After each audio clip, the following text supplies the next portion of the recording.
Hi అండి. Welcome back to our channel insight space SAP series. Last వీడియోలో మనం SAP అంటే ఏంటి, ఈఆర్పి అంటే ఏంటి, ఎస్ఏపిలో important modules and benefits of SAP నేర్చుకున్నాం.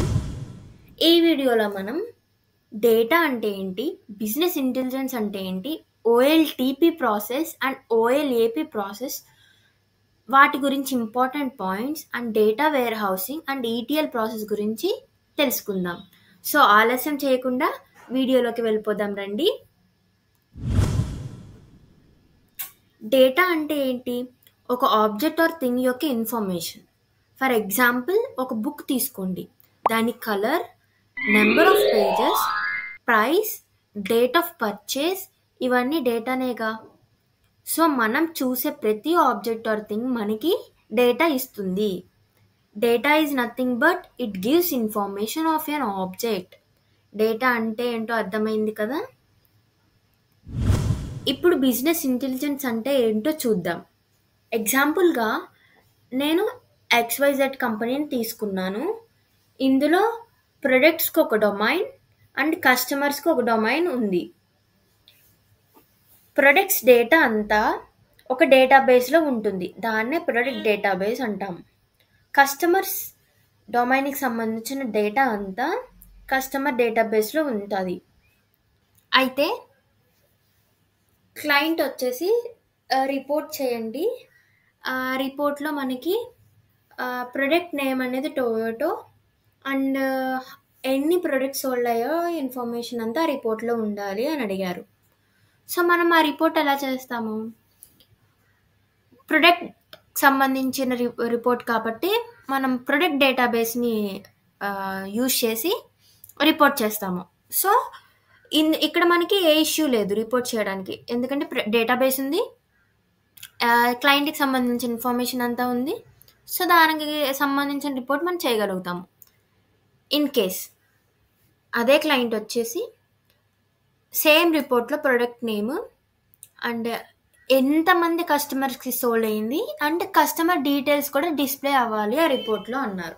ఇప్పుడు మీకు ఇక్కడ రెండు నేమ్స్ వినిపించాయి. ఒకటి ప్రొడక్ట్కి సంబంధించింది, ఇంకోటి కస్టమర్కి సంబంధించింది. సో మనము బిఫోర్ ఎగ్జాంపుల్ ఏం చూసామంటే ప్రొడక్ట్కి సంబంధించింది కాబట్టి ప్రొడక్ట్ డేటాబేస్ని మనం ఆధారంగా తీసుకుని రిపోర్ట్ చేసాము. కానీ ఇక్కడ ప్రొడక్ట్ డేటాబేస్ని తీసుకోవాలి, కస్టమర్ డేటాబేస్ని తీసుకోవాలి. సో ఈ టూ డేటాబేస్ మధ్యలో టాగిల్ అవి రిపోర్ట్ చేయడం మనకి కొంచెం ఇబ్బందిగా ఉంటుంది. సో అప్పుడే బిజినెస్ ఇంటెలిజెన్స్ అనేది ఐడియాలోకి వచ్చింది. అంటే బిజినెస్ ఇంటెలిజెన్స్లో ఏమవుతుందంటే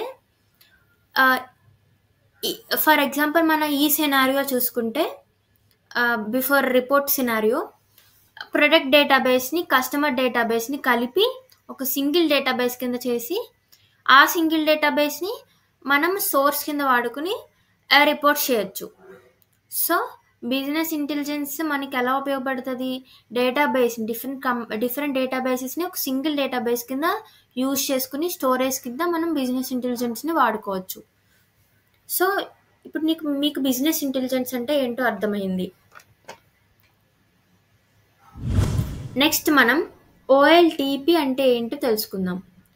ఓఎల్టీపీ అంటే ఆన్లైన్ ట్రాన్సాక్షనల్ ప్రాసెస్. ఇందులో ట్రాన్సాక్షన్ సంబంధించిన డేటా ఉంటుంది. ఎప్పుడు చేంజ్ అవుతూనే ఉంటుంది డేటా.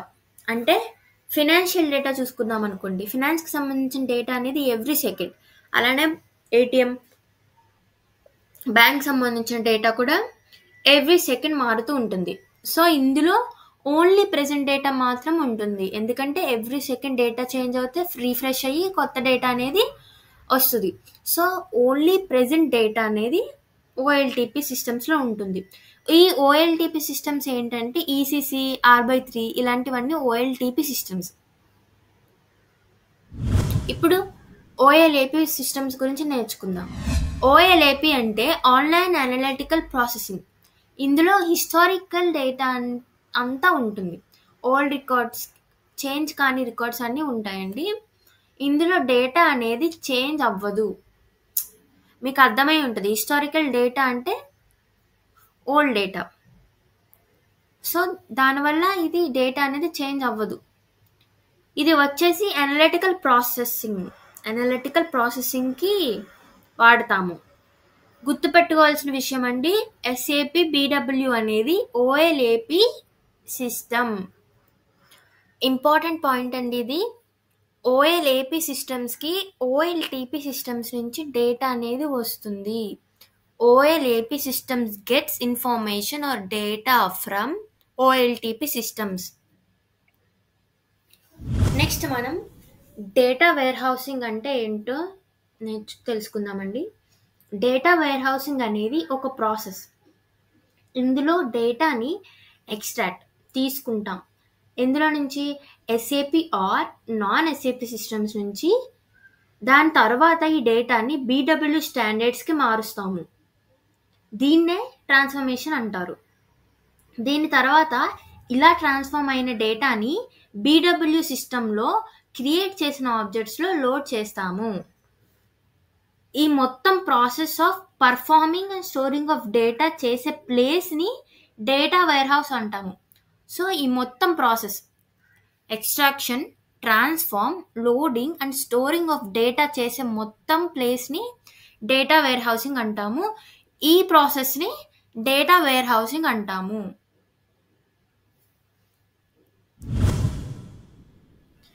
నెక్స్ట్ ETL ప్రాసెస్ అంటే తెలుసుకుందాం. ETL అంటే ఎక్స్ట్రాక్ట్, ట్రాన్స్ఫార్మ్, లోడ్ ప్రాసెస్.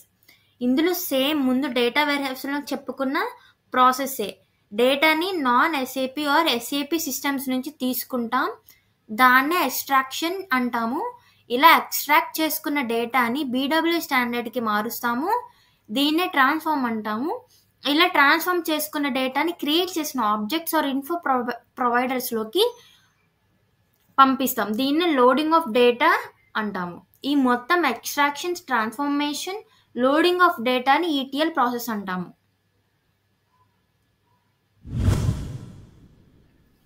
ఈ వీడియోలో మనం ఏం నేర్చుకుందామంటే data, business intelligence, OLTP, OLAP, data warehousing and ETL process గురించి తెలుసుకున్నాం. ఇంకా SAP lessons and career options కోసం ఇన్సైట్ స్పేస్ ఛానల్ని ఫాలో అవ్వండి.